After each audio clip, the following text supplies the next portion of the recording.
Welcome back as we continue with our group of panelists. Gentlemen, I'd like to talk next about succession planning because the statistics are clear and there's a lot of both farming and ranching operations that are going to change hands over the next 6, 8, 10 years.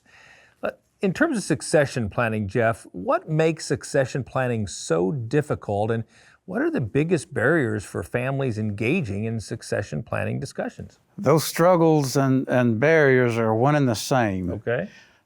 Procrastination. Why do people procrastinate? They don't want to make any of the family members mad. It's going to happen. People are going to disagree, but you got to deal with it. Mark, why do you think folks tend not to embrace that conversation? Well, I think partly it's generational. There's some guys that always felt that their bank account, their account numbers, and their land size should be held quietly and privately. And sometimes they don't even want to share that with their families. And the reality is you've got to have those discussions and you have to figure out what's fair and equitable. They're not always the same thing. And you have to start the discussions early because the longer you wait, the more painful it becomes. And one of the most painful things I see, and I see it across the country, is where the 80-year-old dad is gone away and the 60-year-old son doesn't have a clue where to start or where to begin because none of that was passed on. He should have started that process earlier, and if not, he should have figured out a different set of successors. And that's really a difficult reality, but it's the reality they have to deal with. Yeah, that's a good point. Kent, what do you see from a broad perspective in the industry? I think it was very educational for us. We conducted a nationwide tax survey, had over 1,200 responses, and a lot of those were NCBA members and cattle producers in general. One of the clear things we asked about was succession. And is this a part of your plan? Do you have a plan? Are you planning to exit the industry? If so, do you have a plan in place? And some of the results showed that there's a lot of producers out there who are planning to leave, but they haven't made that plan just yet. And when you consider all of that entails, that's a lot on their families and their loved ones. And also to just stresses the importance of having that plan and having those conversations. I remember the good conversation we had with the Brown family a number of years ago as they planned their succession process. And I remember Rob telling me he had to buy the ranch again from his dad because his dad had an untimely death and was not prepared. And he made the comment that he and Peggy wanted to keep the ranch in the family and the family in the ranch. And I always thought that was quite a quote. Jeff, how do you balance between managing both the ranching operation and the family relationships through that succession planning process? One word, communication. You've got to get everybody on board. It's imperative.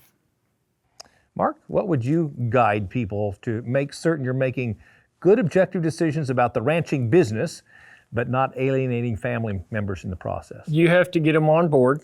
You have to communicate, like Jeff says, and talk about what your goals or plans are. Am I going to start stepping away when I get older? Who of you are interested in taking over? What strength do you have? Are you with machinery or with livestock? You want a farming operation? Tell me what portion you'd like to oversee, and see if we can capitalize on those strengths and overlap and protect for some weaknesses. And that was a very blunt, very direct discussion I had. We did it with our attorneys, so we could talk about the succession plan as well as the business plan moving forward. I'm curious, you mentioned a comment a minute ago that sparked my interest in saying, what happens if that next generation isn't prepared? Or maybe a better question is, what can folks do to make certain that the next generation is well equipped and well prepared to take a hold of the reins when that time comes? Unfortunately, and fortunately maybe, I had a vast amount of experience this because I've through several different hours. You have to be ready to think, and I hate to use the cliche, but you've got to start thinking out of the box. Do you want the ranch to continue as an entity? Well, maybe you should be looking at things that perhaps a land trust, an easement, a conservation easement would be one.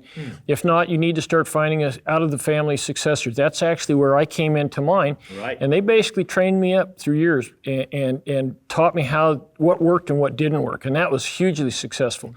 And then they also helped basically train up my kids. Grass, cows, genetics. And so I was really grateful. My parents both came from ranching families, but this experience for us made us really have to get our act together, so to speak. And there were unforeseen circumstances that accelerated mine personally because I had a health issue, and I thought I had all the time in the world to plan, all the time in the world to do succession. I realized I didn't. I made it through it. Everything was fine. But we sped that timeline up and immediately started delegating duties, options, executors, the whole thing. And it was not really as painful as I thought once we actually started the discussion. Yeah, that is great, great guidance. Thank you so much for sharing your personal story.